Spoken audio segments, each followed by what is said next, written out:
Hello, everybody. We're getting started a little bit different tonight. We're going to be here in the council chamber for part of it, and then we're going to give people an opportunity to go home, and I'll let you know what's going on in a little bit. If you guys could please rise for the flag salute.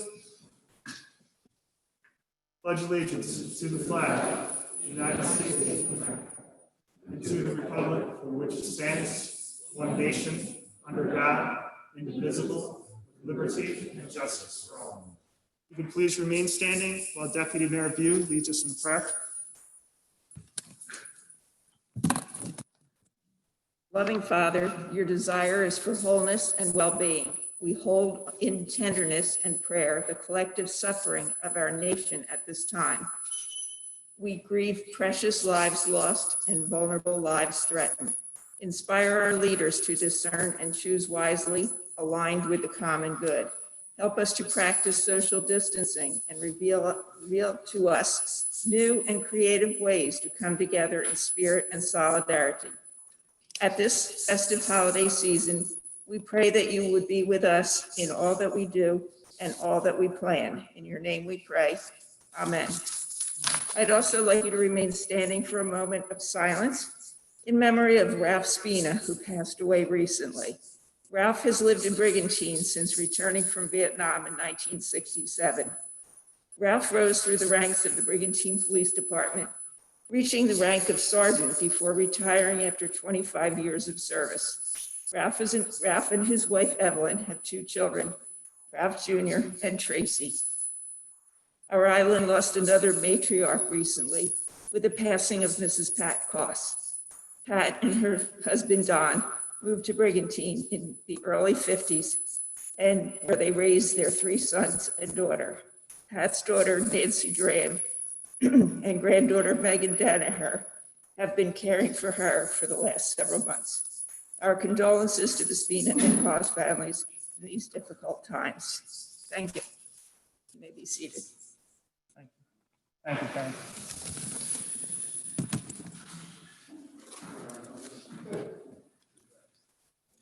Lynn, can you read the Open Public Meetings Announcement Act? This is to advise the meeting notices covering this meeting have been sent and posted as required under the Open Public Meetings Act. Perfect. Thank you, Lynn. Can we have approval of November 4th, 2020 council meeting minutes? Can we have a motion and second? Any questions or comments? Seeing none, can we have roll call? You? Yes. Materi? Yes. Haney? Yes. Delubri? Yes. Haney? Yes. Riordan? Yes. Mayor Sarah? Yes. Motion carried. We have approval of payroll requisition list and operating expenses. We have a motion and second.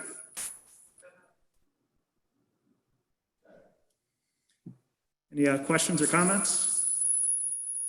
Seeing none, can we have roll call? You? Yes. Lettieri? Yes. Haney?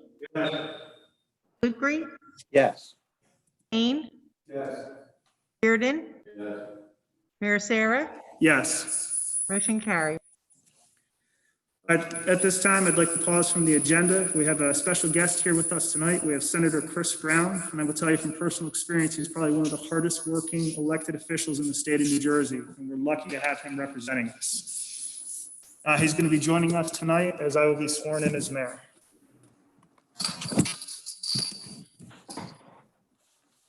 As the mayor and his beautiful family come forward, I just want to say what an honor it is for me to be part of this event in an absolute horrific year.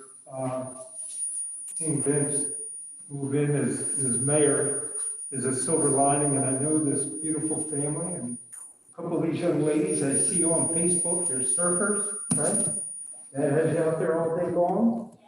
And it really is a privilege for me to be able to be part of this. And I asked for a bigger font. Not gonna help me. There it is. And then we'll turn the pictures to this one. The camera. Okay. It's a good time. Here, why don't you come right here? Are you a pair of leaders? I think I can, if I hold it here, I'm okay. All right. Please repeat after me. I, Vincent Sarah, do solemnly swear that I will support the Constitution of the State of New Jersey, that I will bear true faith and allegiance to the same and to the governments established in the United States and in this state under the authority of the people, and that I will faithfully, impartially, and justly perform all the duties required as mayor of the city of Brigantine according to the best of my ability. So help me God. Congratulations. Thank you. Appreciate it. I was normally would help his kids. So that's the background of the ministry. But thank you for including. You all look so beautiful.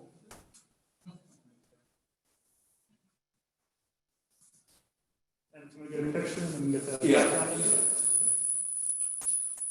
First, actually, there's one with you, but then it's the beautiful family, isn't it? Swing around this way. That's where you're next to you. Then the interloper.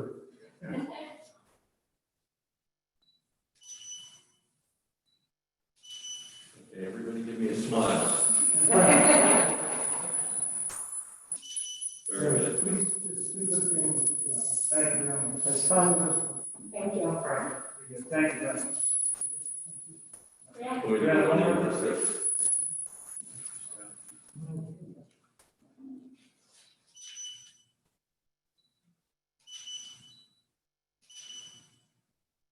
Gotcha. Congratulations. Congratulations on the first family.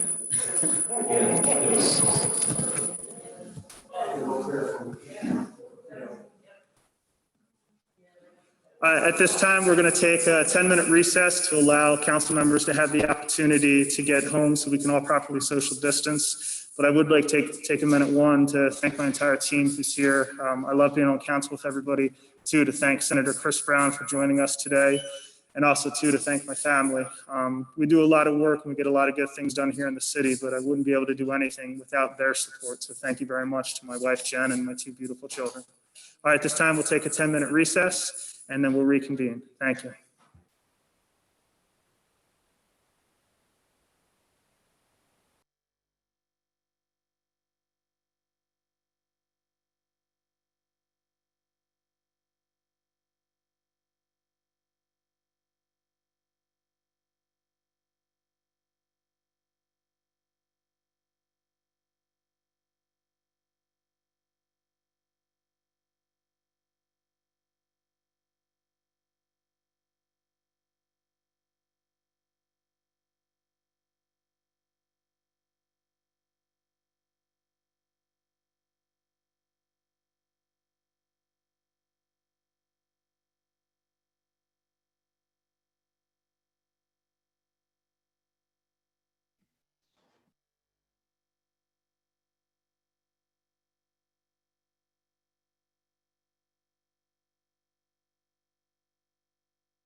Roxanne, if you could unmute and give me a microphone check, please.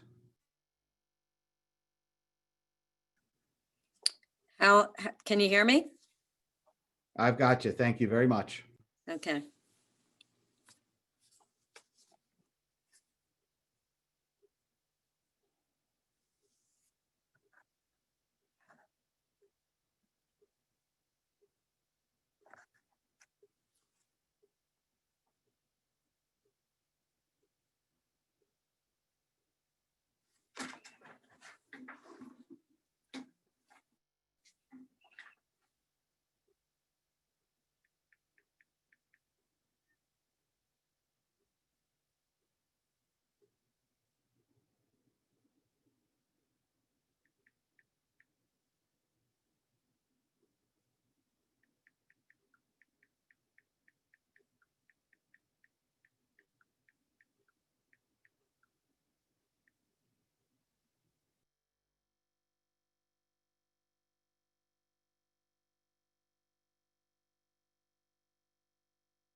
Can you hear me now?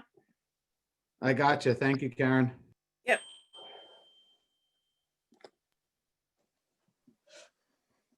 Paul, can you unmute and give me a mic check, please? How about now? Gotcha. Thank you. Okay.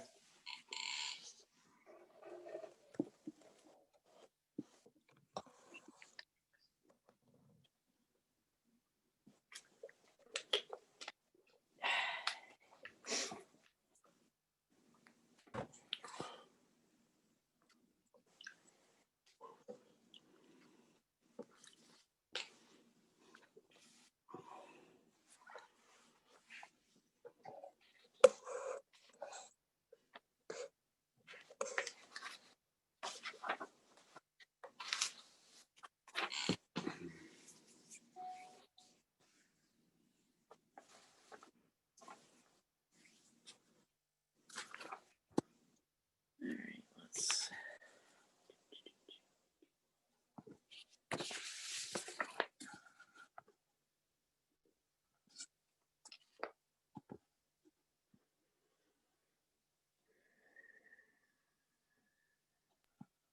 Neil, could you give me a mic check, please?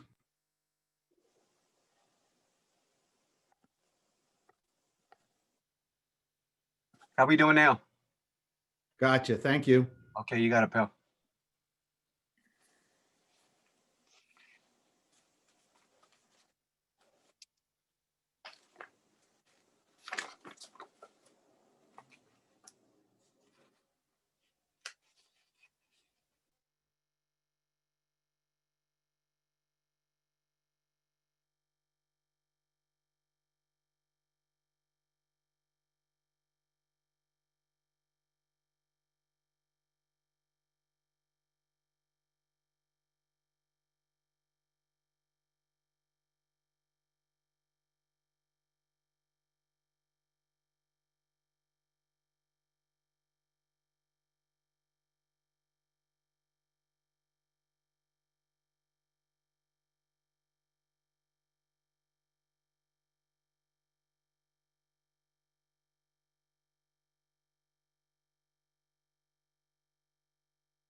Audio check. Loud and clear, Dennis. Mike, audio check.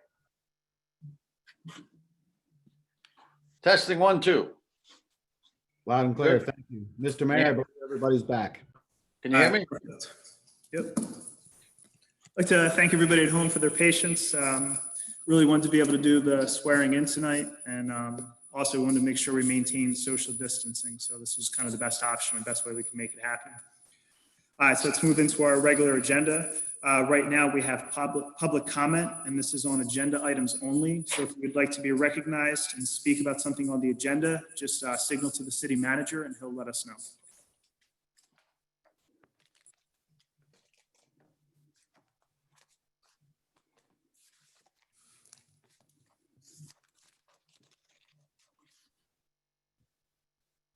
I see none, Mr. Mayor.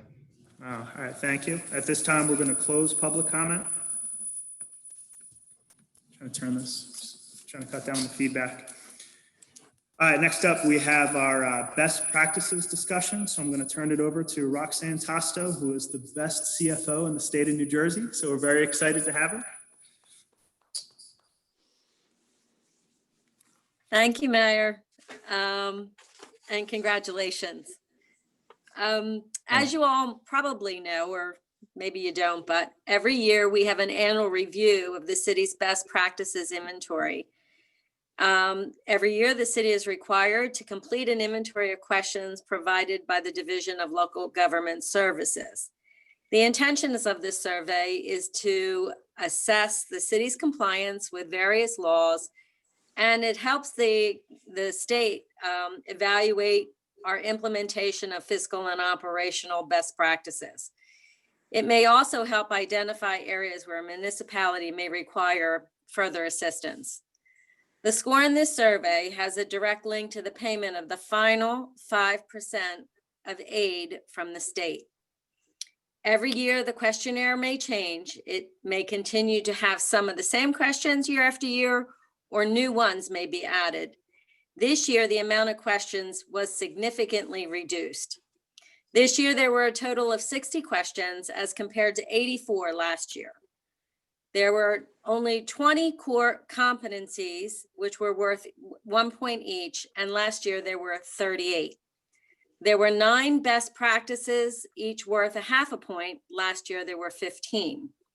So that was a total of 24.5 points compared to 53 last year. So they've really narrowed the scope, and that makes it just a little bit tougher sometimes to achieve the goal. But they did have 31 unscored questions, which are used to gather information and do not count towards scoring. Last year, they had the same amount. So in order to allow us to get the final 5%, we had to score at least 16 points. And no aid would be held. So our score ended up being 19. There were 10 questions where credit was not given, amounting to about 5.5 points. 3 were core competencies for 3 points, and 5 were best practices worth 2.5 points. As the scope narrows, it's going to be more difficult to make sure that we put ourselves in a situation where we achieve our goal. I'm not sure that much would have changed knowing the questions in advance. The core competencies that we didn't score on were things that we probably wouldn't have done anyway. And we review our fee schedules and fee ordinances only on what we think is deficient, and we haven't reviewed them all thoroughly. But I'm hoping maybe the city manager and myself this year will get around to doing that.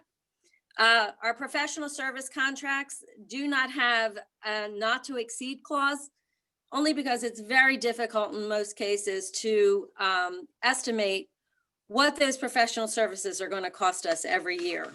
And I have still not included a not to exceed amount, because if something happens, and it does, I'm not sure what situation that puts us in.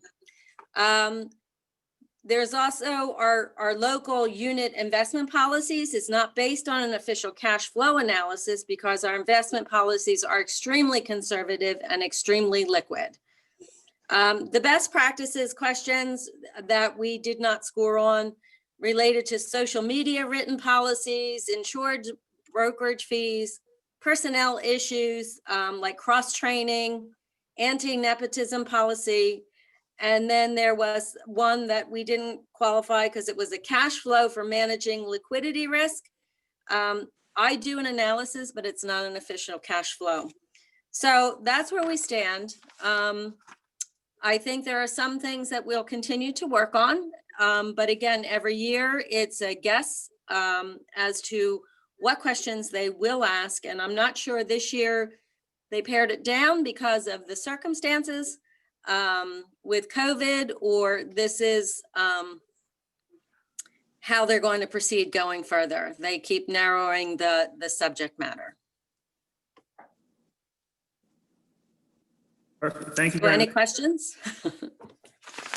Are there any questions or comments from council at this time? All right, so I'd like to personally thank you, Roxanne, for handling this. And I know these are very challenging times right now, and I'm really glad you're in charge of all the finances. So thank you. You're welcome. Thank you, Mayor.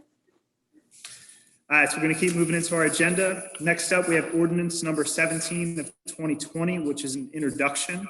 And this is an ordinance amending chapter 284 of the code of the city of Brigantine as it relates to handicap parking spaces.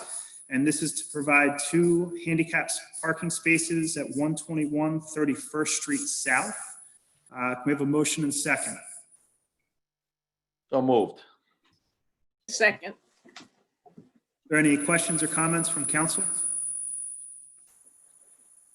Seeing none, can we have roll call? View, Yes. Terry, Yes.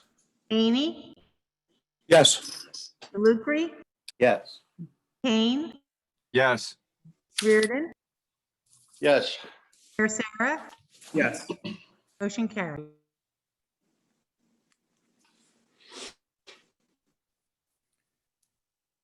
Next up, we have ordinance number 18 of 2020. This is an introduction, and this is an ordinance amending chapter 210-37, article 2 of the code of the city of Brigantine as it relates to horseback riding permits.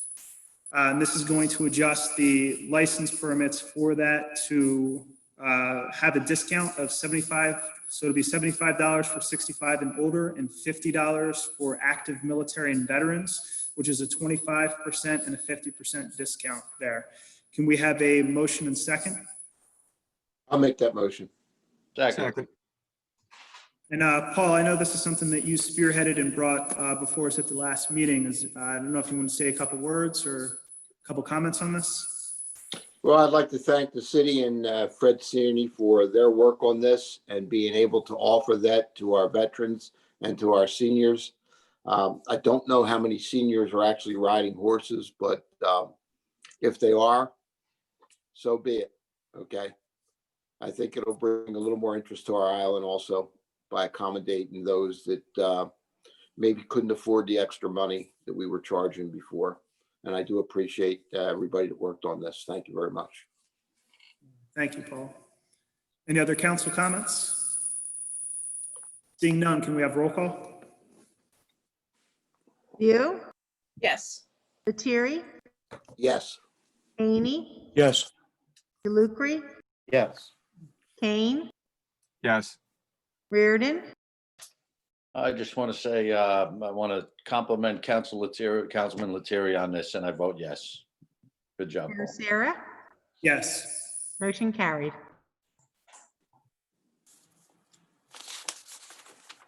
Next up, we have ordinance number 19 of 2020, which is an introduction. And this is an ordinance providing for restricted handicap parking spaces. Could we have a motion and second? I'll make that motion, Mayor. Second. Second. And I know this is a project that Councilman Dennis Haney kind of spearheaded. So if you'd like to just speak about this a little bit. Thank you, Mayor. Yeah, I'd like to move that we as council formally introduce this proposed ordinance providing for restricted handicap parking spaces. There have been some problems, particularly during the summertime when we have more volume with traffic with people who legitimately would have a handicap parking permit, parking in spots in front of people's houses where that person who normally would use that spot can't find another spot available.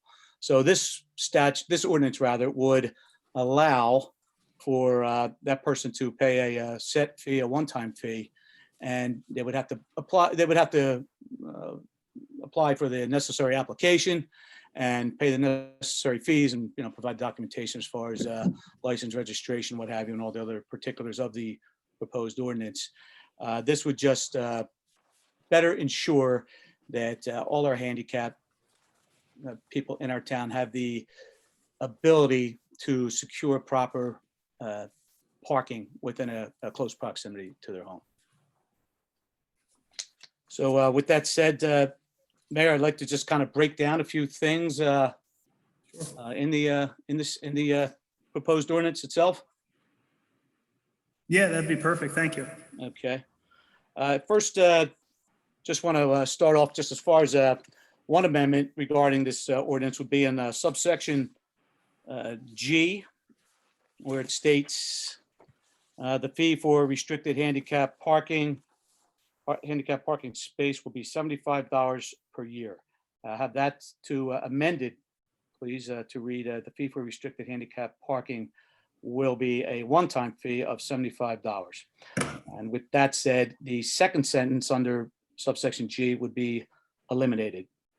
That sentence says stating all handicapped parking spaces shall be subject to annual renewal. So obviously that would be eliminated. And as a secondary possible amendment, just to like to run this by you, Mayor and Council, as well as Fred. I'd like to know Fred's thoughts regarding with this statute. There is the police do have the ability to tow a vehicle. A resident can actually request a resident who this statute would apply to, a handicapped person, could request a vehicle to be removed from a spot, and it states that in the statute. However, in section B, which I sent to Mayor of the statute, by the way, the statute is Title 39, :4-207.7. And in subsection B, it states that it basically ties the ordinance to the enforcement of this, of the ordinance, it basically states how the local authorities will, let me just read it, if I can just locate it here. It states, it's very relatively brief here. It just says the removal of a motor vehicle under this section is subject to local ordinances concerning the regulation of that practice, including but not limited to the fees charged for the removal, notice requirements therefore, and the licensing of persons engaged in that practice. So I'm thinking maybe that might be a good thing just to tie that in at the end of the statute. And I was thinking of it, maybe adding something to the effect of in regards to subsection B of this statute, just would be noting that statute, obviously.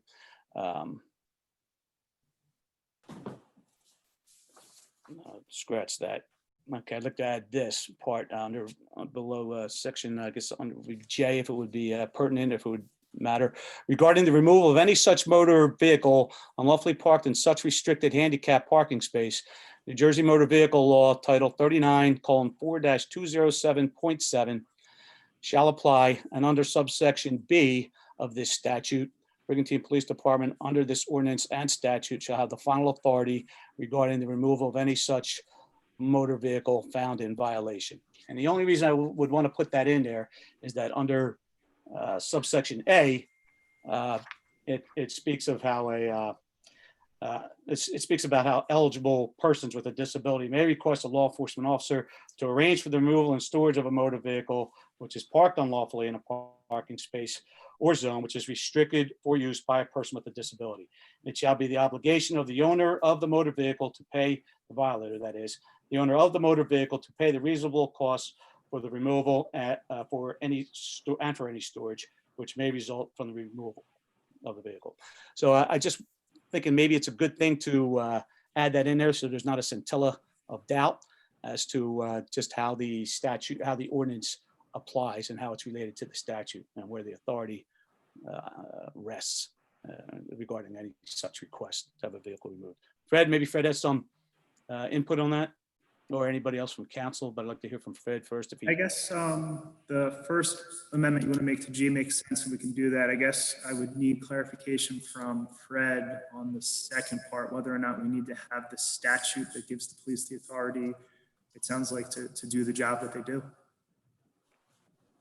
Yeah, I think inherent in here, that authority is already there given the nature of this ordinance. If you want to call it out specifically, we can do that.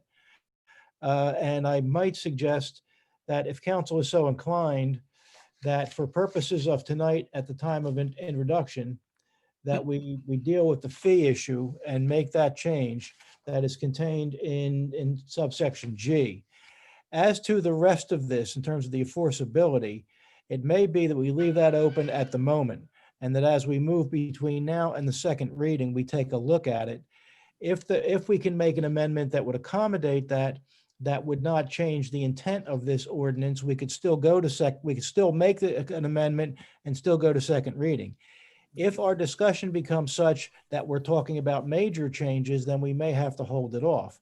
But if you would like to move this now, I would suggest the amendment in subsection G be made, and that that the councilman and the manager and I have a conversation about the implications of the rest of what councilman has raised, and whether we can fold that in, or that, because I do think there's a touch of redundancy between what we are intending here and adding all that additional language. I'd like the opportunity to discuss that with the councilman and the manager.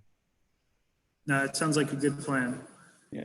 But Fred, then- if I could add, Mayor, everything I said, I didn't want to have added in. It was just like basically just a couple sentences. I think it just, the one part that I read off briefly just regarding section B, I think. And I think we can engage a conversation that would be of value between now and the next meeting.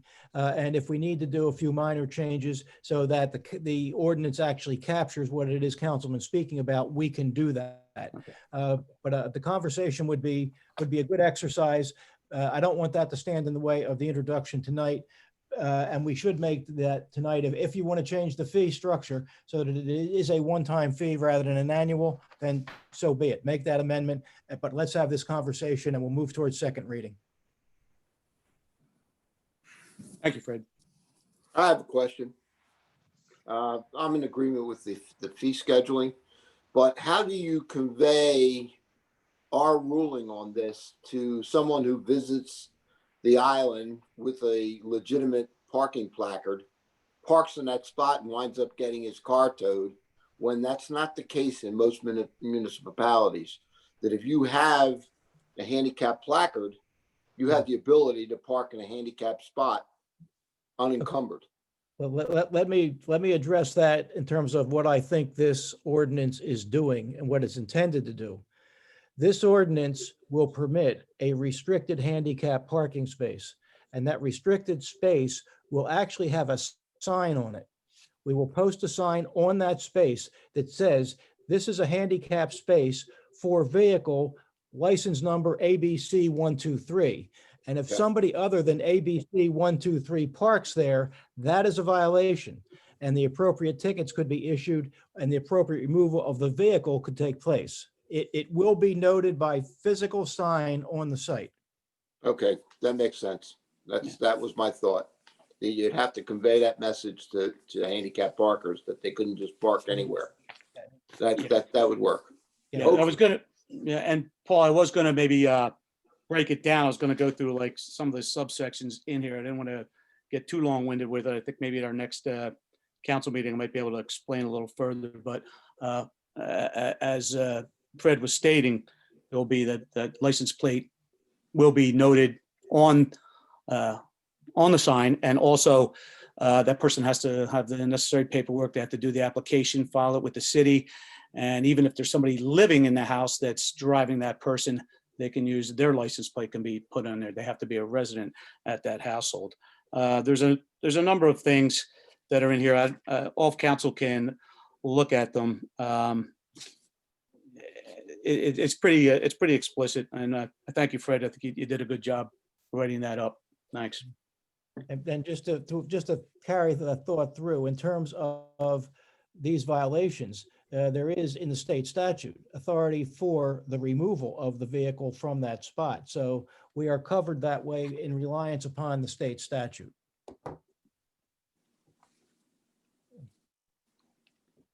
Right, Fred, I just wanted to say just one last thing before you go and look at that. The only reason I bring that up is just that first sentence in subsection B of the statute says, The removal of a motor vehicle under this section is subject to local ordinances concerning the regulation of that practice. And then it goes on. So I just wanted to, I was thinking, that's why I wanted to present that to you. Do you think that's something, since it mentions the local ordinance, should we just briefly tie the two of them together without putting too I much think that's verbiage an in there? authority that is automatically there. Councilman, if I'm correct in what you're doing, you're looking at Title 39:4-207.7, subparagraph B. I'm looking at it as you are saying that, and I think that authority resides with the municipality, given the nature of what it is that we're doing. If we Okay. need to do something a little more elaborate, we can go and revisit it. But I do appreciate your reference to that statute, and I have the statute in front of me. And I think that the authority that is there is part of what it is we're doing, inherent in the adoption of the ordinance. Okay, much appreciated, Counselor. Thank you.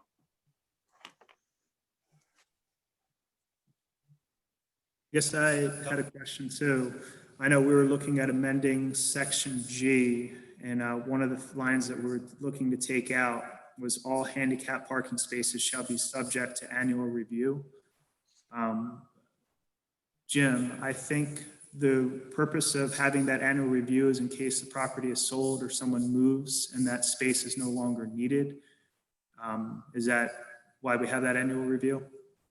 Yeah, and I think the verbiage should be changed to annual review rather than annual renewal. When Okay. Fred and I were first working on the statute, that was in there to tie into the $75 fee. Obviously, it's a one-time fee, so it should be subject to annual review. We do that. We ask the police department to go out and check the ordinance spaces to make sure that people still live there or they still need it. So, if we change that word, renewal to review, we'll be fine. Okay. Perfect. That's what I want to make sure I had the right wording. All right, so I think Councilman Haney put a motion on the floor to amend this ordinance section G, where he takes taking out per year to a one-time fee, and then the next sentence, all handicap parking space shall be subject to annual review. Is there a second? I'll second it. All right, so now we have the new ordinance on the floor. Is there any final comments on this? Seeing none, can we have roll call? View, Yes. Lettieri, Yes. Haney, Yes. Lucre, Yes. Kane, Yes. Riordan, Just want to compliment Councilman Haney on all the work he's put into it and his well said definition and description of the ordinance. I vote yes. Thank you, Mike. Mayor Sarah, Yes. motion carried.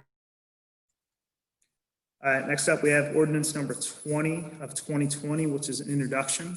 And this is an ordinance of the city of Brigantine, county of Atlantic, and state of New Jersey, prohibiting the ownership, possession, and maintenance of any livestock in the city of Brigantine. We have a motion and second. So move. Second. Any questions or comments from council? Mayor, I have a few comments if I may.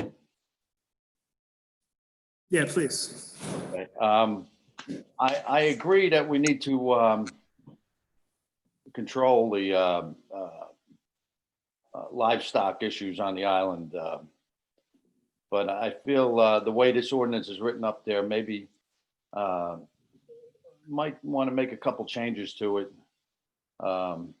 I know we had a situation where the one family who has close to an acre of property on the island saved a horse last year, and everybody loved Starlight Nova. But if so, just reading the ordinance the way it's written, I think if we can do something to maybe limit livestock to maybe one horse, I don't have a problem with banning cows, bulls, and pigs. But I know, been around Brigantine for a while, we haven't had any problems with horses. The one situation we had with a horse, if we had a ban on horses, it would have never happened. It's such a great story. I don't think we had any complaints about Starlight Nova. last year. People loved seeing the horse there along Bay Shore. So just not to go on about it, but also I had a neighbor that had goats. Chief Hall's father had goats on the island here when he used to walk the goats around the neighborhood. The kids loved it to feed the goats. So my thing is with the ordinance, the way it's written, or maybe if we can amend it, that maybe you have at least 3/4 of an acre for a horse for a limited amount of time with special permission from the city manager and just something like that. I don't know how anybody else feels about it, but a total outright ban. I'm looking at John Doring there, but a total ban on the horses. I'd just like to see if we can maybe amend this. I don't know. How's anybody else feel? Open up to council, see. Well, I think actually that's very interesting, Mike, what you just added there. You know, if they actually have, I know the lot is in my ward, the lot you're referring to, and that is a huge lot. And it really doesn't border a whole lot of other properties neither, so to speak. So it's interesting. I mean, if that is limited to a lot of such a size that it would be very, you know, the scope of who could do have such an animal becomes extremely limited. So, I mean, if someone is in a position where they can get a lot that size, I mean, more power to you. So I see where you're going with it. I like your idea. Maybe we can discuss a little further. Yeah. If I could, speaking as a former goat owner in Brigantine, we had 2 of them for a while. They quickly wear out their welcome. But is there something that triggered this? Was there a problem or a feared problem with overrunning livestock? I think part of this came from just making sure we had tools in place. Obviously, like one horse wouldn't be an issue, but also what if you started to have more? What if people started to bring it here? Like, where does it go to? And as you know, we heard Dennis and Mike say, like, it's probably limited to people who have appropriate size lots. But right now, I think ordinances are completely silent on the issue of horses. So who's to say somebody might not have a 50 by 100 lot and try to bring a horse there? And I think that's kind of the genesis of where this came from. Like, one horse might not be an issue, but what if it grows from there? I think Mike's point, maybe about amending for a special permission, I think on short term, if somebody had a horse here or special conditions, you know, something the city could look at. But I also don't think that it's a situation where we could have it everywhere. You know, so I don't know. This is why we're discussing it tonight. Okay. I did mean to make note of what you said regarding the short-term thing too, Mike. Thank you for bringing that up, Mayor. Yeah. Any other council comments or? I don't see any problem with short-term special permission, but there aren't that many large enough lots left on this island, such as where Starlight Nova was residing for a while. There really are not that many large enough lots to house a horse. So we have to be very careful. And like I said, short-term special permission, I'm fine with that. Not just a blanket, okay, you know, have your horses, have your goats, have your pigs and your whatever. It just opens up a can of worms, as you say. I guess I would maybe kick it over to Fred to see, is this something that would be within the scope for us to be able to have the manager or have council give the ability to have special permission? Because I think under certain circumstances, it can work, but not under all circumstances. I think, Mayor, you know, the answer to the question is yes, you can probably structure that, but you are going to have to structure that. I mean, you're going to have to establish what the conditions are that will have to be in place in order to permit any aspect of what you are discussing in this conversation. I mean, if you have the acreage, fine, you can have a horse. But can that horse have a friend who happens to be a goat? Can you have a horse and a goat if you have that? I mean, and if it can only be for a short period of time, how long is that period of time and what conditions need to be met? And then what happens when the time expires in terms of triggering the removal? I mean, this is a very engaging conversation, but there's a lot more to this conversation when we go and convert it to enforcement. If council would like us to take a step back and have a conversation as to these other components, is it one animal or is it two animals? And what is the timeline? And what do you have to establish in order to accommodate? That's great. We can work on that. But this, as this ordinance is structured, this was structured as a clear prohibition.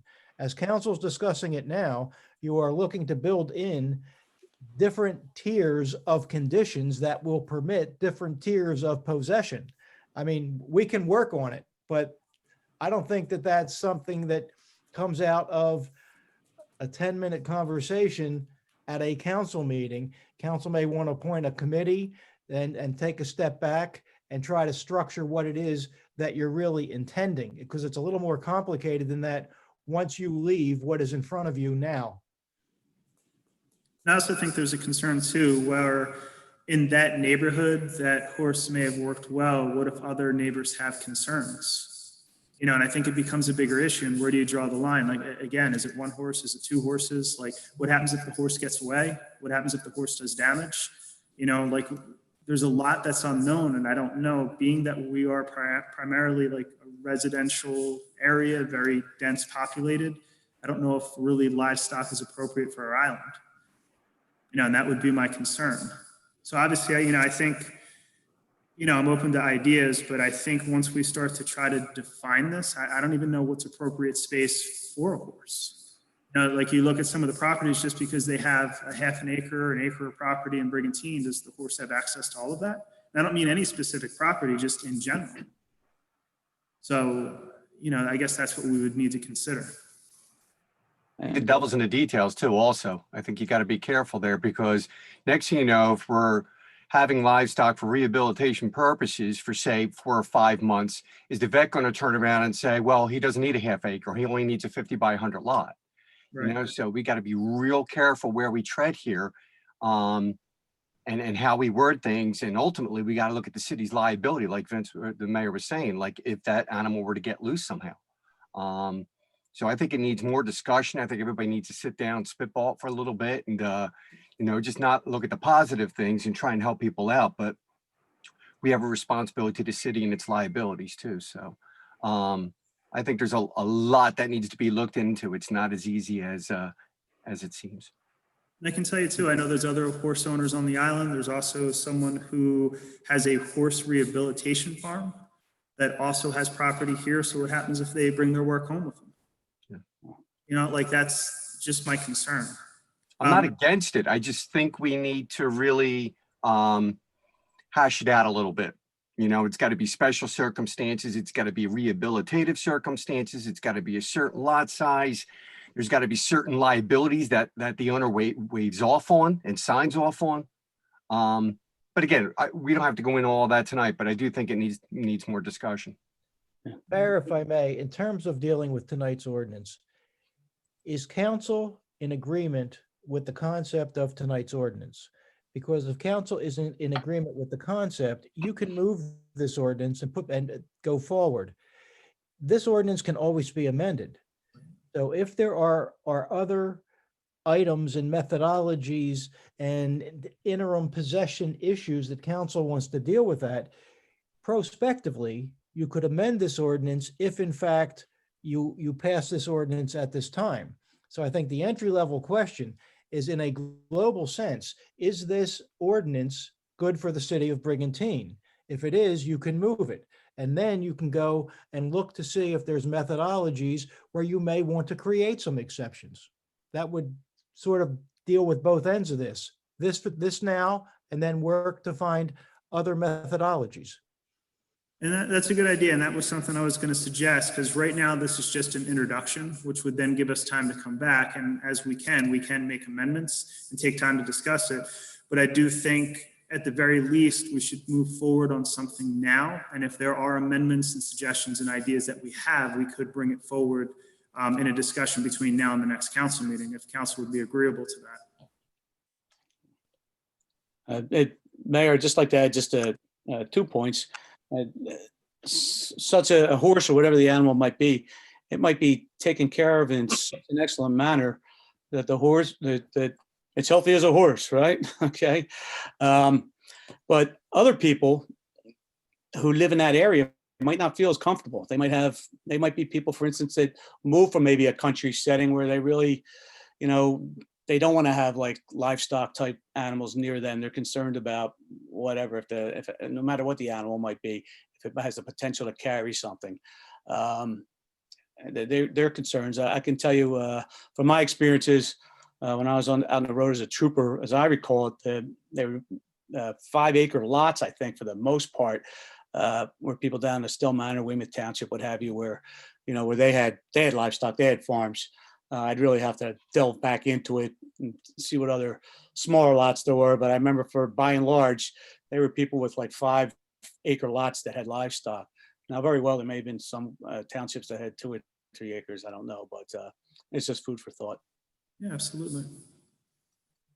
All right, are there any final council comments? Well, I mean, I was thinking of just making a short motion here to amend it under section 1, where it says the possession, housing, raising, and maintenance of any livestock in the city of Brigantine, included but not limited to horses, cows, bulls, pigs, and goats, is hereby prohibited on less than 3/4 of an acre of continuous property owned 3/4 of an acre. Okay, I know that the property in questions is 0.87 acre, almost a full acre. So I don't know if there's any other properties. I don't believe so. Less than 3/4 of an acre in Brigantine. And also, so that is prohibited on less than 3/4 of an acre of continuous property for more than 4 months with special permission from the city manager, and must be registered. I think before we get into any like specifications, I do agree with our city solicitor when he says it's something we should really maybe talk about and consider and look into. Because I know where you're coming from, and you're trying to make this work for, one property owner who does own a horse. I just think there's a bigger liability when it comes to the city. So I do think it's something we should discuss more and make sure that we have a better handle on.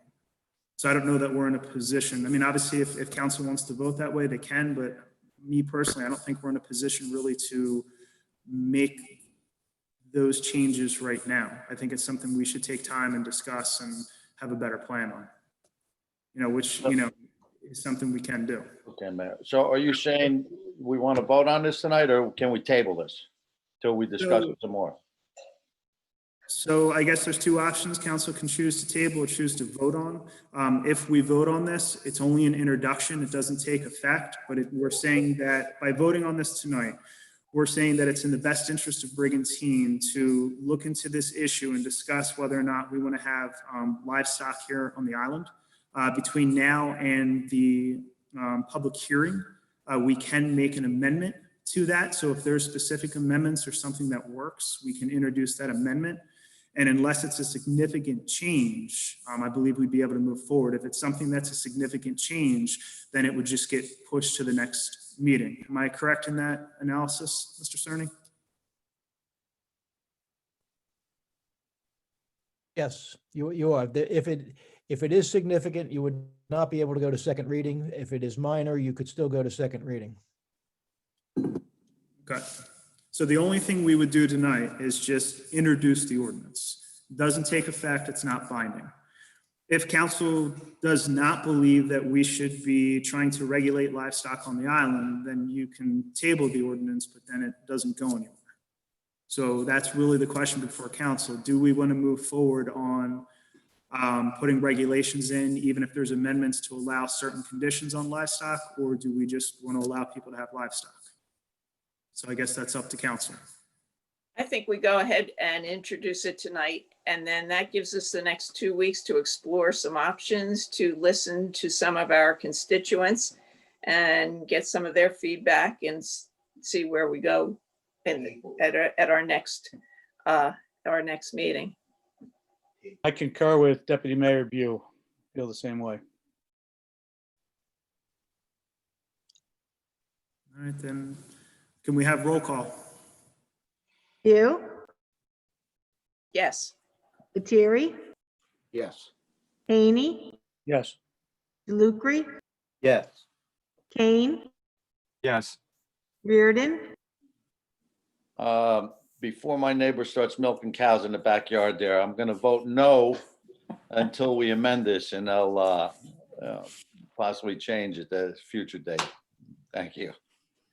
Mayor Sarah, Yes. motion carried. I hope we didn't get your goat, Mike. Oh. And Mike, I'd like to ask if you don't mind, and if there's any other council members, if you could work with Jim Bennett and Fred Cerny just to come up with some ideas that we can look at and see how we can try to make this work. It'd be my pleasure. Thank you. Right. All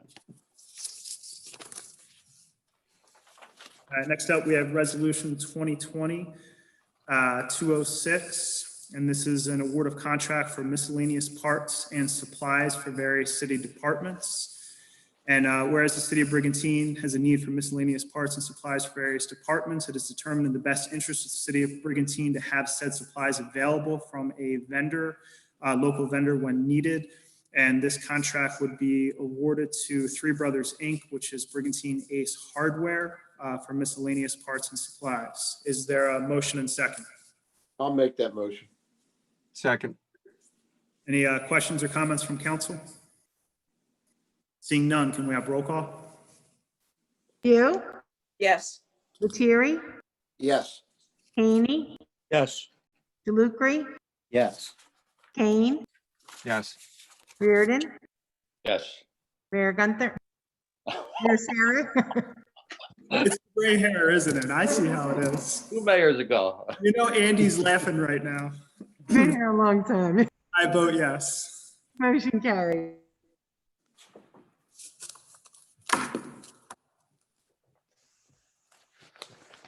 We have Resolution 2020-207, and this is a resolution authorizing the award of a contract to replace 3 heater exchanges at the community center. And this contract would be awarded to Policing Mechanical in the amount of $9,554. We have a motion and second. I'll make that motion. Second. Any questions or comments from council? Seeing none, can we have roll call? View, Yes. Lettieri, Yes. Haney, Yes. DeLucre, Yes. Kane, Yes. Riordan, Yes. Mayor Sarah. Yes. Motion carried.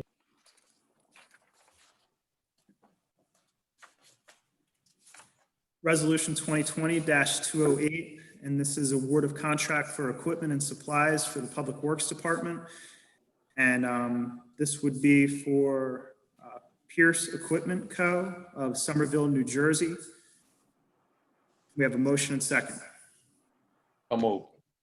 Second. Any questions or comments from council?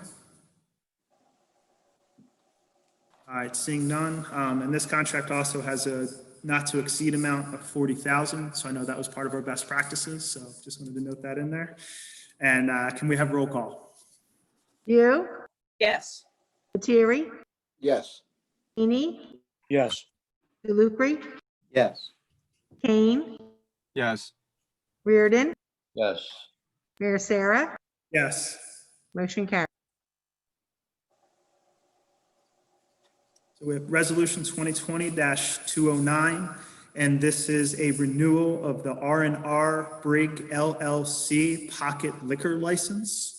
We have a motion and second. So moved. Second. Any questions or comments from council?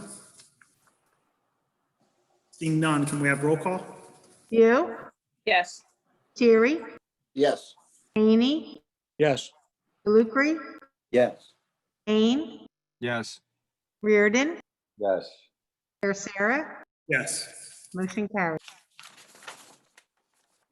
Resolution 2020-210, and this is the 2021 council meeting dates. We have a motion and second. I'll make that motion. Second. Any questions or comments from council?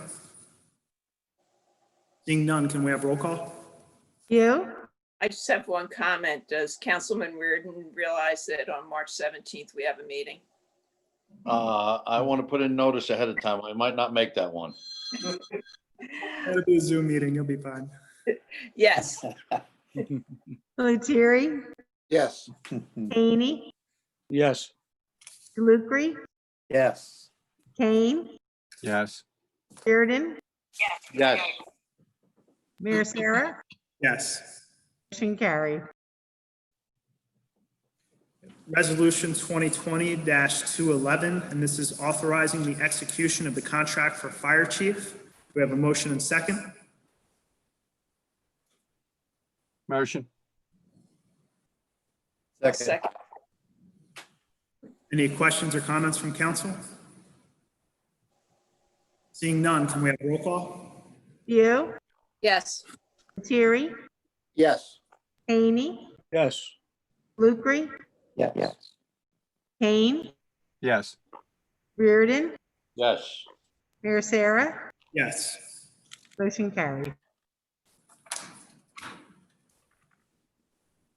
Resolution 2020-212, and this is the insertion of a special item of revenue, and this is for the Drive Sober or Get Pulled Over Holiday Enforcement 2020, and this is in the amount of $2,400.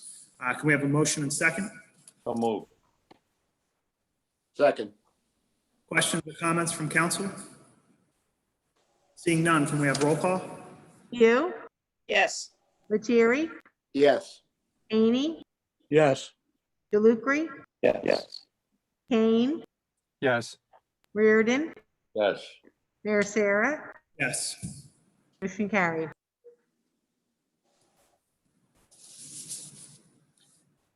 Resolution 2020-213, and this is a resolution of the City Council of the City of Brigantine authorizing entry into a settlement agreement resolving an administrative penalty assessment imposed by New Jersey Department of Environmental Protection. We have a motion and second. Make that motion. Second. Any questions or comments from council? Seeing none, can we have roll call? You, Yes. Lettieri, Yes. Haney, Yes. DeLucre, Yes. Kane, Yes. Riordan, Yes. Mayor Sarah, Yes. motion carried.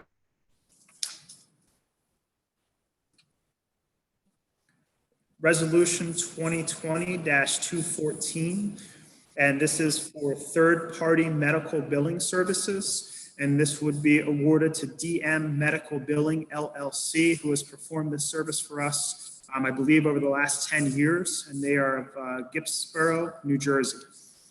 We have a motion and second. So moved. Second.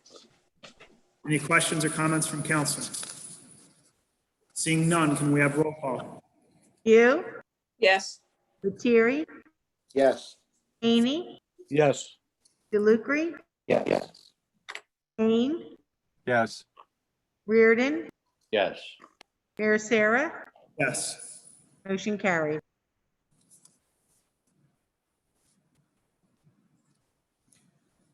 Resolution 2020-215, and this is a resolution of the City Council of the City of Brigantine authorizing the entry into and execution of a revocable license agreement with the property owners of 1200 Ocean Avenue, also known as Block 1002, Lot 2, to permit encroachment into the city right-of-way. We have a motion and second. So moved. Second. Any questions or comments from council? Yes, Mayor, I have one question, and just to get a clarification. The license plan that accompanies this item in our packet, it indicates a starting point, which according to the meets and bounds description is at the intersection of Ocean Avenue and 12th Street. But on the drawing, it looks as if Ocean Avenue, southerly line of Ocean, is actually a little bit to the north of that. Is Ocean Avenue, is that where Ocean Avenue widens from 60 feet to 80 feet? Anybody know? So I'm having a hard time hearing you. It's really. Oh, I'm sorry. The plan. And if you compare it to the meets and bounds, it shows the plan, a beginning point for the easement area, and then the meets and bounds description corresponds to that.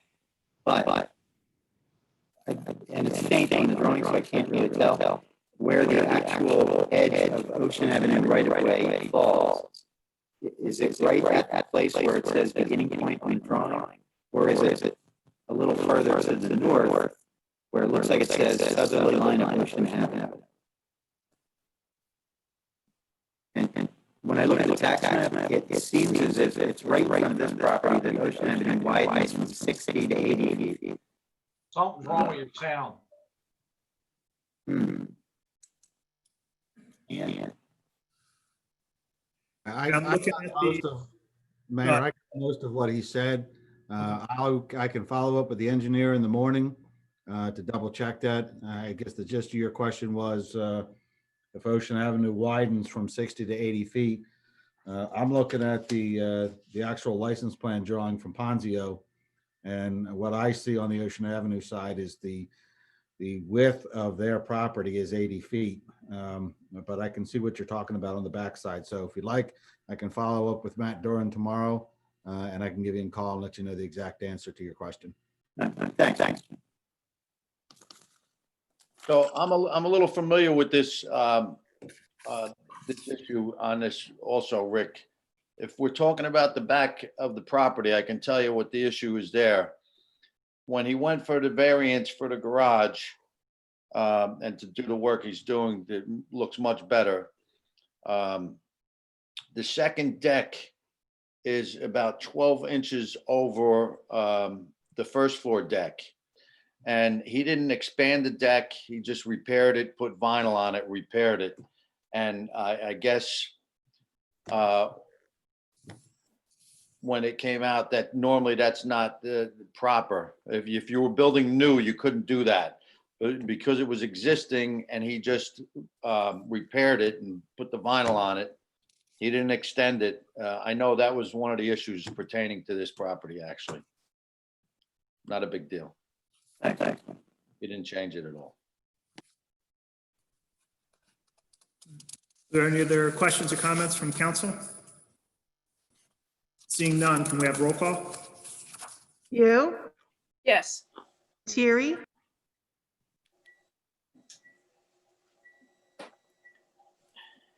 Paul, you're muted. Since I'm a member of the planning board, I'm going to abstain. Amy, Yes. DeLucre, Yes. Kane, Yes. Riordan, Yes. Mayor Sarah. And I recognize that Paul is abstaining, but I just looked at the votes and this isn't something I voted on the planning board. So I'm going to vote yes. But I wasn't present for it, so. Motion carried.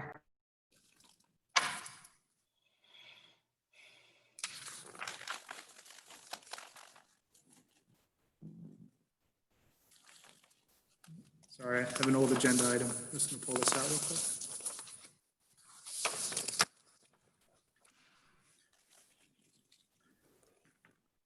We have Resolution 2020-216, and this is for tree and debris removal services at various city locations. And this contract would be awarded to Hellfighters Tree Removal of Egg Harbor Township. And this has a should not exceed amount of $36,000. Can we have a motion and second? Make that motion. Second. Any questions or comments from council? Seeing none, can we have roll call? You, Yes. Thierry, Yes. Amy, Yes. Lucre, Yes. Kane, Yes. Riordan, Yes. Mayor Sarah, Yes. motion carried. We have Resolution 2020-217, and this is a summer basketball program CER refund. We have a motion and second. I'll make the motion. Second. Questions or comments from council? Seeing none, can we have roll call? You, Yes. Lettieri, Yes. Haney, Yes. DeLucre, Yes. Kane, Yes. Riordan, Yes. Mayor Sarah, Yes. motion carried. Resolution 2020-218, and this is a yard sale permit refund. We have a motion and second. So moved. Is there a second? I'll second. Any questions or comments? Seeing none, can we have roll call? You, Yes. Lettieri, Yes. Haney, Yes. DeLucre, Yes.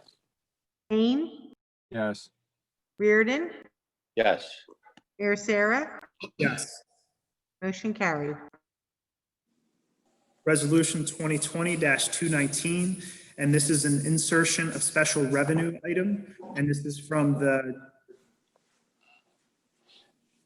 New Jersey Department of Community Affairs and Local Government Emergency Fund, and the grant wishes to amend the 2020 budget. This is in the amount of $123,900, and this has to do with COVID and COVID relief and equipment and salaries that needed to be covered as a result of that. So if we have a motion and second. I'll make that motion. I'll second it. All right, any questions or comments from council?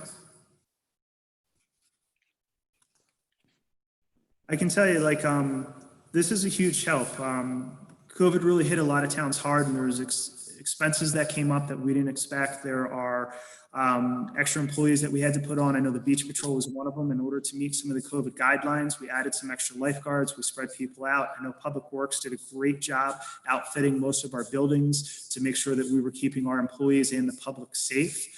And it's nice that we're able to recapture some of this money and not have to put the burden on the taxpayer. So I would like to thank Roxanne and thank our financial team for putting this together and making sure that we were able to qualify and get this grant money. All right, so if there's no further comments, can we have roll call? You, Yes. Lettieri, Yes. Haney, Yes. DeLucre, Yes. Kane, Yes. Riordan, Yes. Mayor Sarah, Yes. motion carried. Next, we have our consent agenda, and on the consent agenda, we have the Super Sprint Triathlon. Is there a motion and second? I'll make that motion. I'll second. Any questions or comments from council? I just have one question too. I know they put in the application that they'll comply with all social distancing guidelines and orders from the state. I know they typically have about 50 people in this race, but I also know that there's some, I guess, restrictions right now on sports, which are non-professional sports. And I also know that there are some restrictions on outdoor gatherings. So Jim, are we able to make sure that they comply with all of the restrictions, break people up into waves, so this way we're in compliance with what we need to do with the state and with COVID? Yes, Mayor. Excuse me. Yes, Mayor. After Governor Murphy put out his latest round of restrictions, we reached out to Kristen, I believe her last name is Kokenauer. She's one of the people who's putting this program together. We let her know about all the new restrictions. She stated that they probably will have well less than 100 participants. They will be sent out in waves, probably less than 25. And they anticipate quite a bit of social distancing due to the various speeds that people are going to be running and riding their bikes at. And they've also made arrangements with Robin at the pool to make sure that there's no interference there. All right, Perfect. Yeah, as long as they're able to comply with the guidelines, I have no problem with this. Any other questions or comments from council? All right, can we have roll call? Hugh, Yes. Terry, Yes. Amy, Yes. DeLucre, Yes. Kane, Yes. Riordan, Yes. Mayor Sarah. Yes. Motion carried. We have our council manager committee discussions. Jim, do you have anything for us? I do not, Mayor. Thank you. Perfect. Then we'll turn it over to our deputy mayor, Karen Bew. Thank you very much. And I want to congratulate you, Vince, and tell you that we're also proud of you. And we look forward to continuing to move Brigantine forward into the future alongside of you. Thank you. As you know, last winter at the beginning of the pandemic, we suspended our plastic bag ban because of the uncertainty of how the virus was transmitted. Governor Murphy recently announced a statewide ban on not only plastic bags, but he also included paper bags as well as styrofoam containers. They have not yet announced a final date or a date to have this be in place.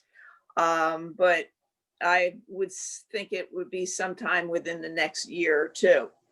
I'd like to ask my fellow council members how you feel about reinstating our plastic bag ban sometime in the spring before the summer season starts.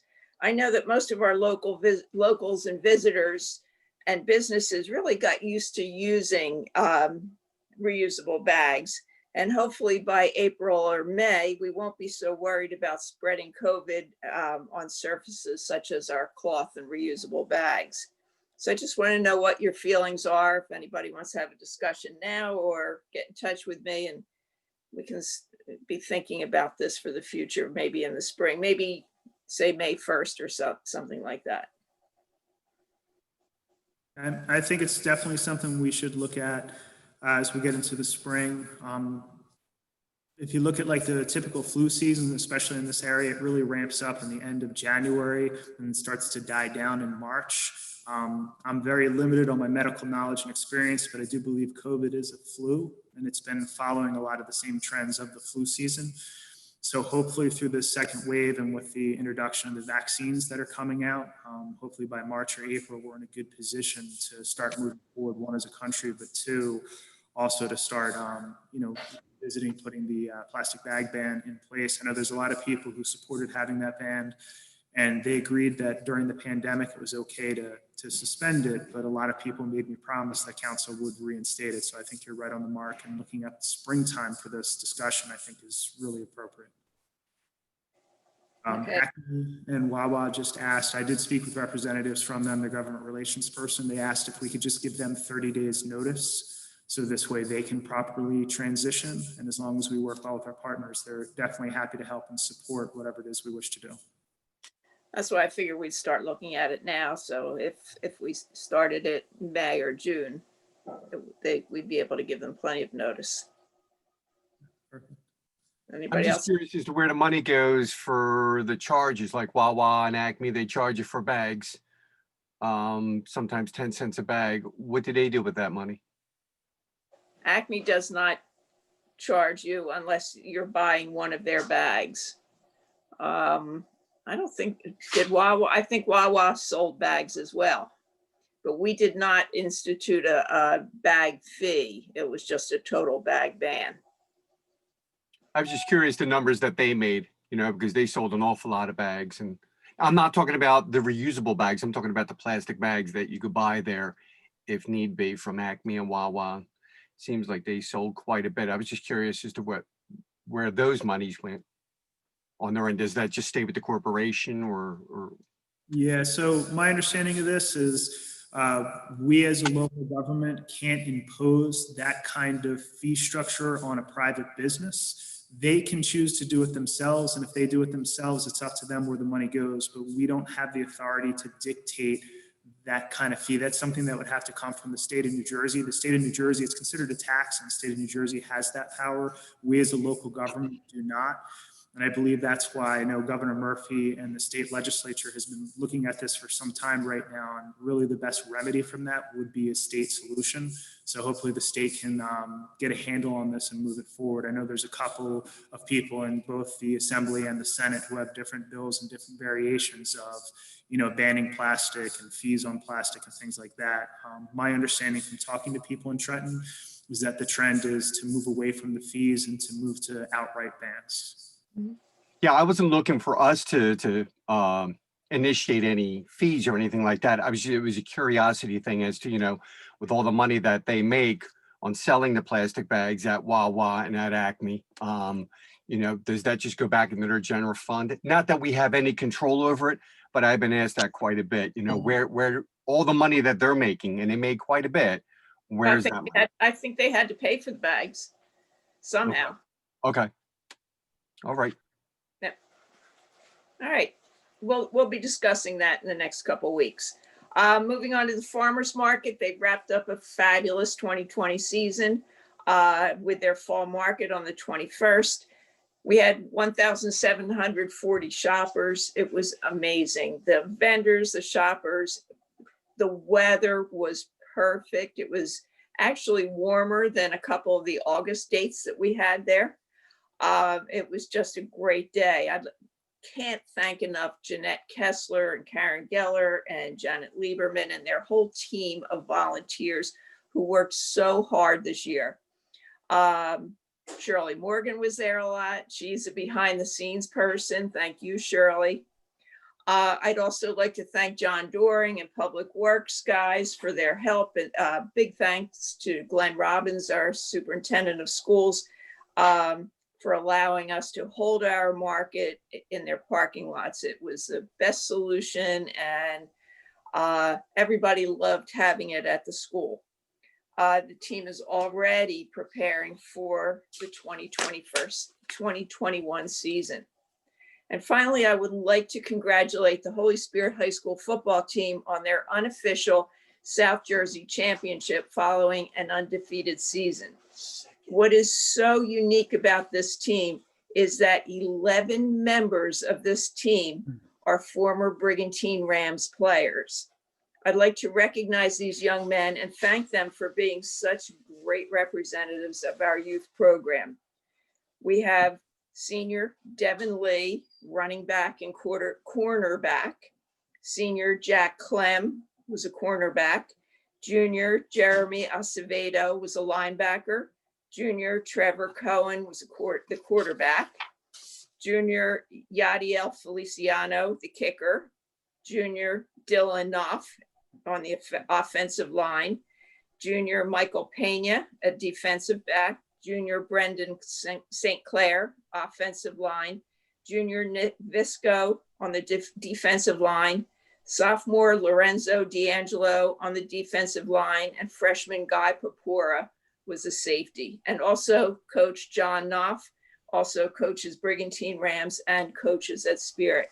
They are just such an inspiration and just had such a fabulous year with all the COVID restrictions and guidelines and pods and everything. It was just great to see for our island. Our kids from our island are doing well out there. And thank you. Stay safe, stay well, everybody. Happy holiday seasons, and we'll see you in a couple weeks. Perfect. Thank you, Karen. Let's go to our second ward councilman, Paul Lettieri. Yes, I'd like to echo Karen's congratulations on your swearing in as mayor, Mayor Sarah. Also like to remind my neighbors in the north end here, they're still doing gas lines, so be careful making left-hand turns into the street. You may wind up in the back end of a bulldozer. But other than that, everything is good. I'd like to wish everyone a happy holiday season, and that's it for me. Perfect. Thank you, Paul. Go to our third ward councilman, Dennis Haney. Thank you, Mayor.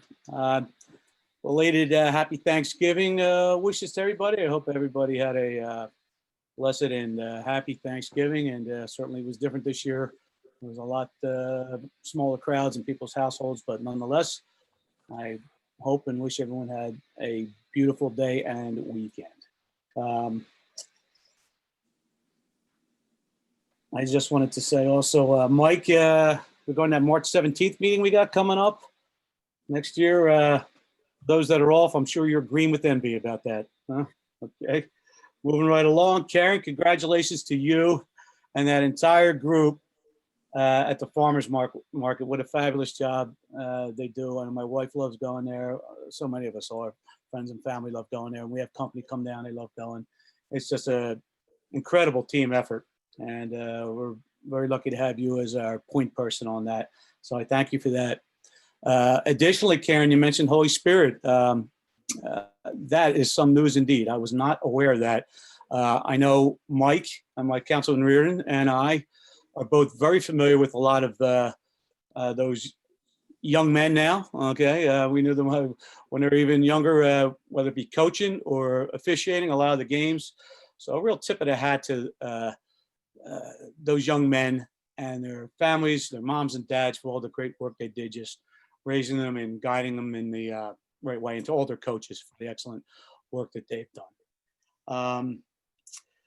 I'd like to thank John Doring. John, maybe when I'm done, if you just want to speak briefly, well, actually, maybe I guess at the final remarks, whatever you want to do, just regarding the alleyways. I know you've been very busy. I know they rented a grader, and there's, I mean, I've seen first hand myself, like when I was living on 29th Street, I've been on 26th Street now for some time. It's kind of like plugging a dike.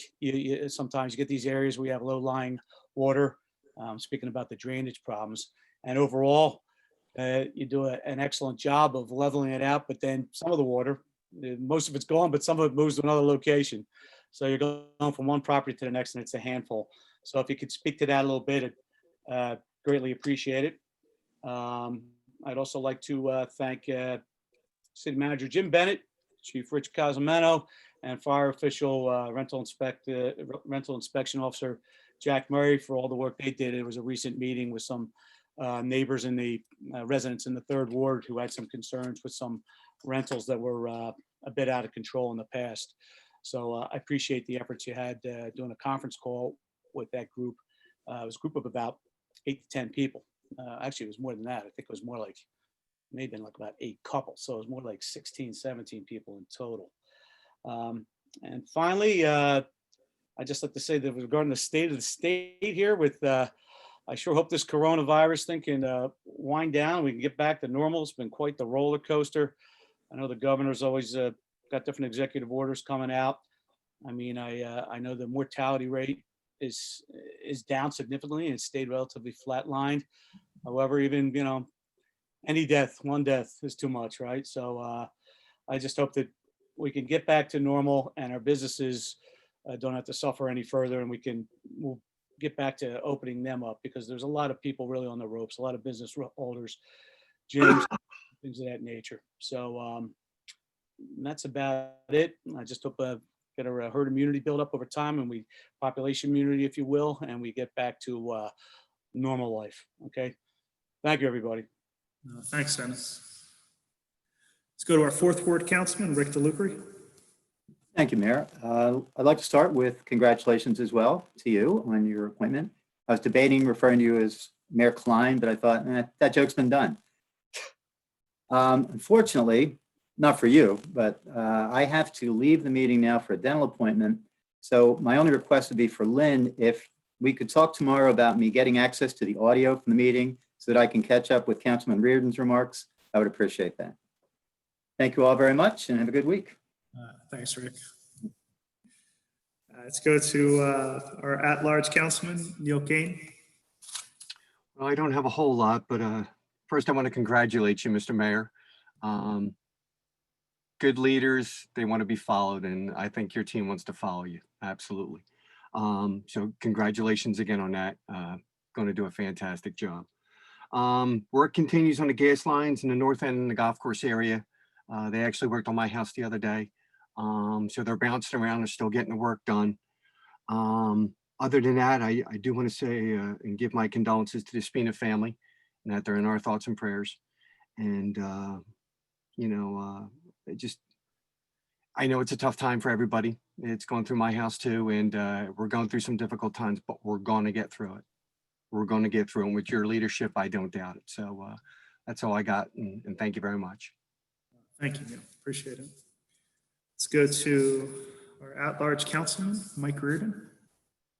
Thank you, Mayor. and Congratulations on getting sworn in. I'm really looking forward to working with you and the rest of council over the next several years. And I also want to thank everyone who's tuned in on here today on this Zoom. I see a couple new faces, and it's always good to see some of the regulars on here, Shirley and Sid, and some of the others. So thank you, everyone, for tuning in. Karen, the farmer's market was just unbelievable. And that Chris Kringle dance crew was really a great way to start the season. It just really made everybody feel good about it. I know there's a few people that haven't caught the feeling yet right there, but you know, it's a good time of the year. And as far as the Holy Spirit football team with 11 players on board there, it's such a great feeling, as Councilman Haney said earlier, when you see a good crop of kids to come through. And I know just about all of us on here have had kids in youth programs here in Brigantine and elsewhere. And it's when they turn out good and good sports, that's the main thing. So of course, winning helps too, but when you have a good team. So that's about it. I hope everybody had a good Thanksgiving, and some things coming up in the future, and we'll talk about them in the future. And looking forward to 2 weeks, the next meeting, get some things resolved. Thanks. Thanks, Mike. I just, want to thank everybody for the kind words. It's an incredible honor to be mayor, but the reality is it's just an incredible honor to be with all of you. We have an outstanding council. Everyone works really, really hard. All of our professionals, our city manager, our CFO, our department heads, our employees. This is a job that we all do together, and everybody plays a huge role. And I'm just honored to be a part of this team because we do a lot of great things. And I can tell you, Brigantine is in such a good position because of the people we have in place and because of the people in our community. So just thank you very much. When you look at the success from Holy Spirit, one of my favorite things is when I go to the 8th grade graduation, one of the things I always talk about is there's a lot of talent that comes out of Brigantine.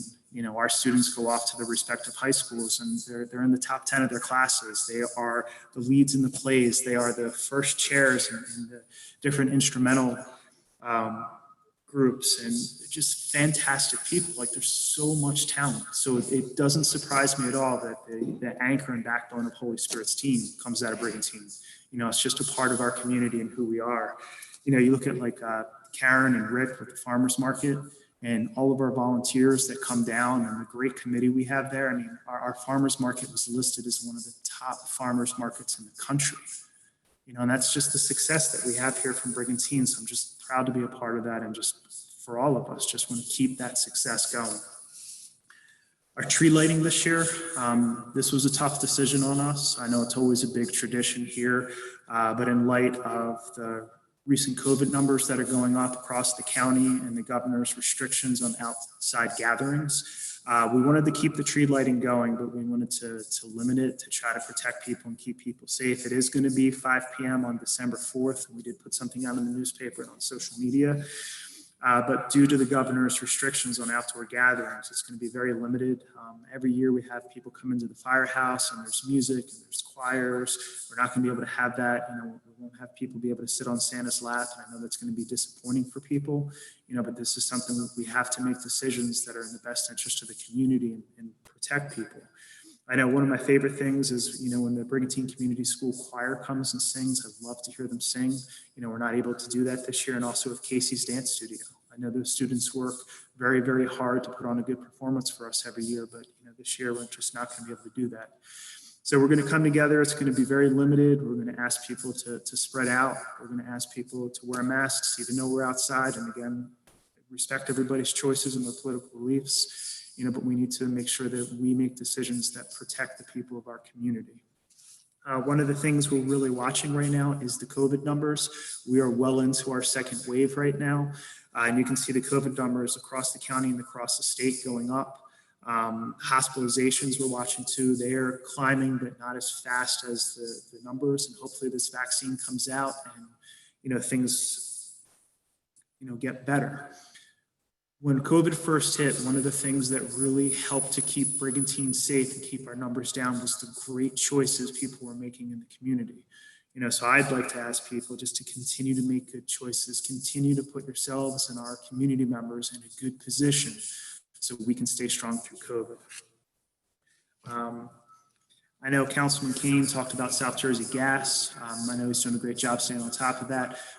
We are going to be meeting with representatives from South Jersey Gas to get an update on where they are with their projects. We want to also make sure and see what their schedule is for going back and repaving the roads. I know they've gone through and done a lot of temporary patches just to kind of get things closed up, and they're going to come back with their crews. But I know we want to get some harder dates on that. And obviously in construction, everything's fluid and moving around, but we want to make sure that we get some good dates to get that out to the community so people can kind of know what to expect. So Neil, thank you very much for staying on top of that. And we'll make sure that, Jim Bennett keeps you in the loop on that as well, so you're aware of when that meeting is. All right.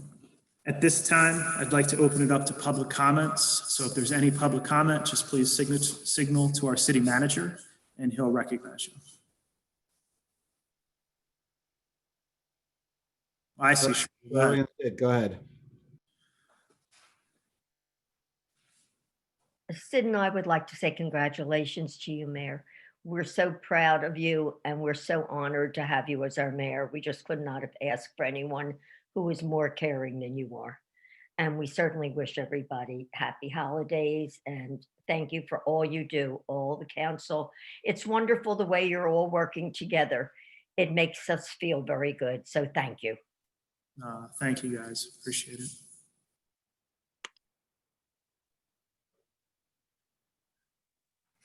The young lady waving her hand just says iPhone with the dark sweater on. Go ahead. You're still muted, ma'am.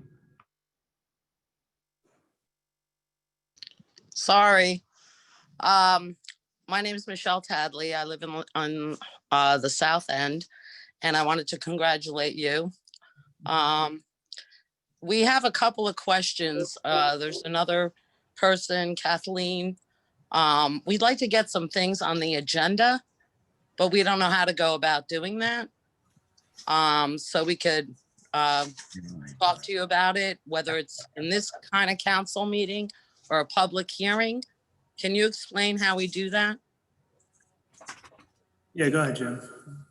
So the best way to do that is to contact your council person for wherever you happen to live, bring it to their attention, and then they will bring it to the greater council as a whole or to my office if it's something that needs to start with me. Okay, so the council person where I live on the South End, can you tell me who that is? That would probably be Rick DeLucre, depending on your address. Okay. All right, so send an email. Sure. If you call my office tomorrow at City Hall Extension 212, I'll give you everybody's information and we can get your exact address so I can tell you who it is. Okay, because you talked about the handicapped parking spaces. One of the things that came to our attention was exactly what you talked about, but it had more to do with public parking closer to the beaches, things like that.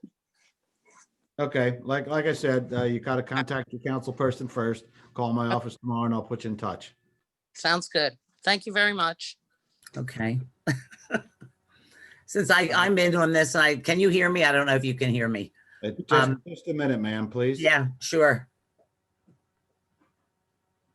Ed, go ahead. Yeah, I'm here, of course, with Michelle. We were both coming in. We thought we were going to be speaking tonight on this subject matter that we came in with, but since I don't know what happened, she said she emailed earlier and it wasn't on the agenda. But anyway, congratulations, Mayor, to you. And you seem like you've got a very great group of council people working with you. So I just want to say that for tonight, and we'll see you again, because there is something that we're important here for the beaches that we would like to bring up that could be a great some income for the city of Brigantine. I'm not a resident there, but I'm a visitor there yearly. I come in as a visitor all summer long. We're down there on the beaches, my friends and I, and it's to introduce something that might, be very a good help to the island. It could be very good thing for the island. So we're hoping. At this point in the meeting, if there's something you wanted to bring up or an idea you had, you could share it now. Okay. Well, I'll tell you what I did, what was very interesting. I went on to the Brigantine website and 2 years ago, I started, having some handicap problems and everything. And I come down with a group of women. We're not all handicapped, and this doesn't have to be, just to handicapped people. All the people that are aging, which the population is aging. It also attracted a lot of younger families that come with a lot of equipment to the beaches. They look like they're going to be there for the week sometime with all their equipment and everything. But anyway, I sent this, I went on to the Brigantine website and I just put out this, I said, I'm wondering if there's a possibility to have cabana boys and girls in the summertime. I meant like at the entrances to the beach, as a summertime job type thing. It would be 3 or 4, kids or young adults, whatever. That's what I started this out doing. But anyway, there are now many seniors who come to the beach, such as myself and friends. The new walks on the beach have been such a great help. The blue walks that they've done, it's fabulous, And now I thought one day we need cabana boys. It's tough for a group of ladies to get their chairs to the spot and beach bags, but we still love to get to the beach. It's very hard at this point to go even from the parking lots or the street. We could get them up to the beach area, but if there was somebody there, it's very hard and to get equipment down on the beach spots now and then back to the cars, or even if they could do it one way, if people wanted to pay for it to have it done one way. I just put on here, I bet my money on it that even young families would love the service. They have so much gear. They look like they're staying for the week. Also, some extra revenue possibly for the town and some summertime work for the younger folks. I know Wildwood is doing it. I know their beach is huge. They actually have small tractors or something. They take people from the boardwalk with all their gear. They pay per head, $2 or $3 per head. Now, you wouldn't need in Brigantine a tractor to take them down. You don't have that size of a beach. But we also found out in the meantime that, let's see, Ocean City, Sea Isle, Avalon, Stone Harbor, and I believe Ventnor now, they're all using a company called Beach Caddies, the Beach Caddy Company. I was shocked when when I sent that on your website and I posted that message to reach out for this type of a service. We have so far there's 183 responses. Only 2 of them were like a nay. No, I asked them politely, why they were against it. They just said no. We just don't want it. But 183 other people came up with every kind of good idea, every reason why, young and old, to have this type of a service. I mean, wouldn't have to be at every beach entrance. I think more than 2. I'd like to see it like maybe, 2 in the middle of town, maybe, or however many that, you would approve of. But I just think it would be a really great service to have these, to take people's equipment for them down from the start to the beach, wherever they're setting their beach stuff up. It would be a big help. A lot of people, like I said, there's people, we love the beach still. And it's just hard, not just for myself, but for a lot of us just to get down there with all the things just that we have to set up on. Young and old, and everybody seems to, and again, it's happening in other towns. It could be a source of income for Brigantine. So that was what we were here to talk about tonight anyway, and bring some more things up on that. But well, this is definitely the best forum for it, and that's what this part of the meeting's for. And actually, we had looked into this type of valet service a couple of years ago, and I believe I had actually spoken with representatives from Beach Caddy Company, because I know they had spoken out in Margate, and we just weren't able to.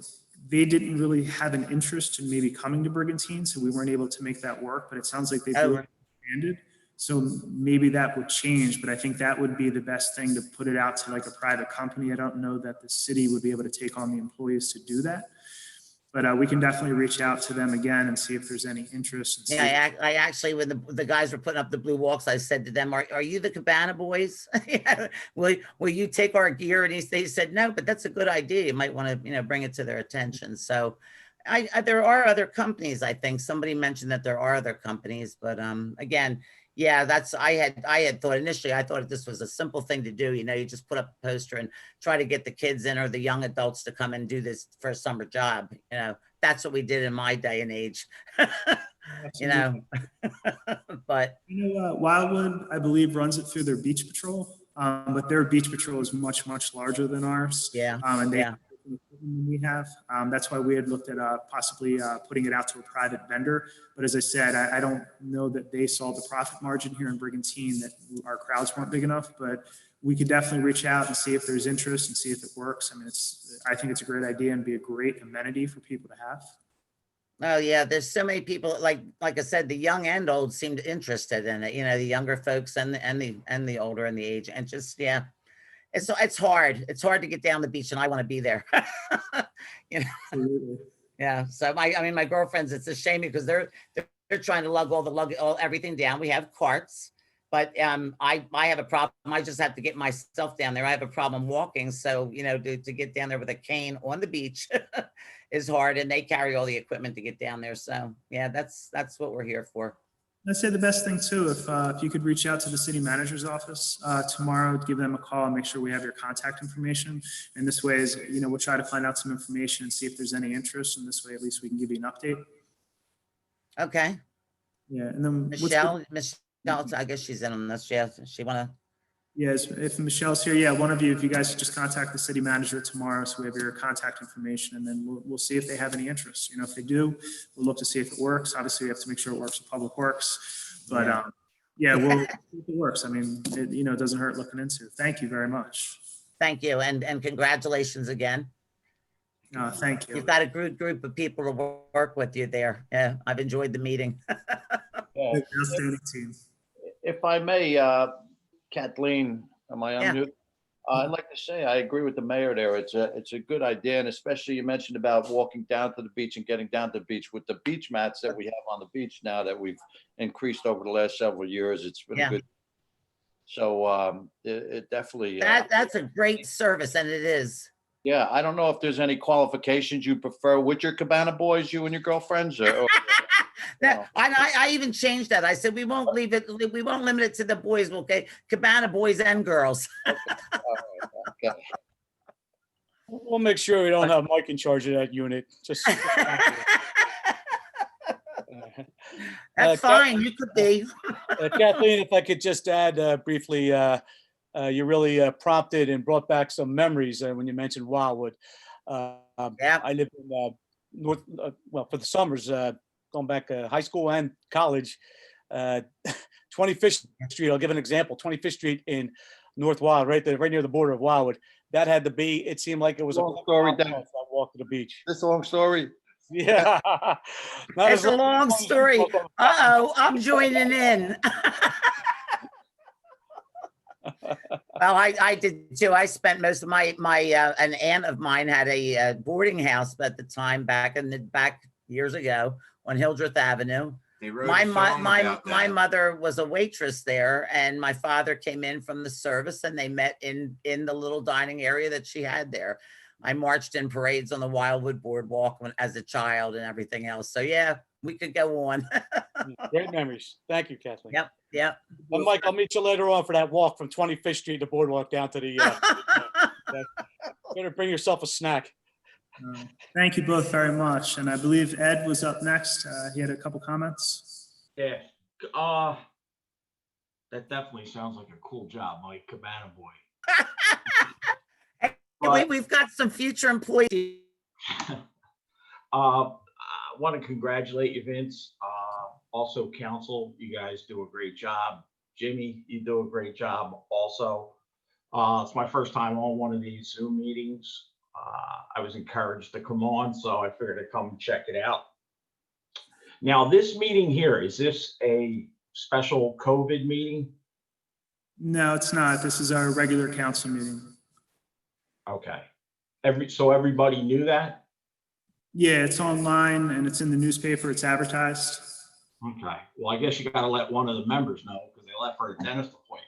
You know, they really should, be present, but that's neither here nor there. But you guys did a great job. Keep up the good work and have a great holiday season. Thank you very much. I appreciate it. Take care. Thank you, Ed. He's the mayor.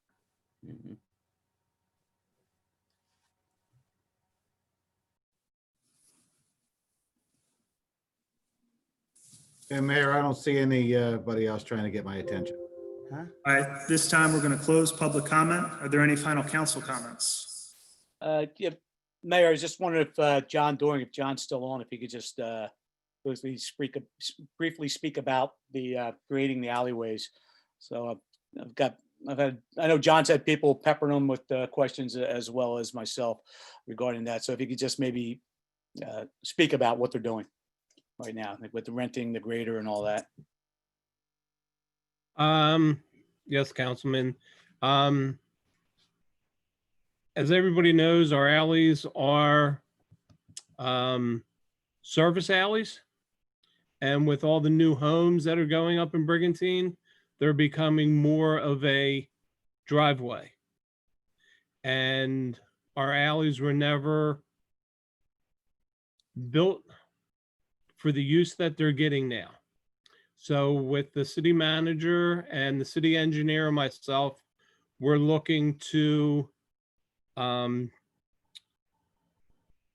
do a cost analysis to see if we can upgrade the alleys. In the next few months, we'll be coming in front of council, the city manager will, and giving you a better idea of what our projected plan will be with the alleys. Other than that, it's as I say, a losing battle with our alleys. With all the rain that we've had, the water table's been up. We've been getting bombarded with calls. We do the best we can with our alleys. And again, everybody knows they are our service alleys. But other than that, we'll bring it back up in the next couple of months. Thank you very much, John. You guys do a yeoman effort. So tip of the cap to you. Thank you. All right, thank you very much. At this time, we have a motion to adjourn. So moved. All in favor? Aye. Aye. All right, thank you very much for joining our council meeting tonight. I hope everybody has a great holiday season, and we'll see you in a couple weeks. Bye, everybody.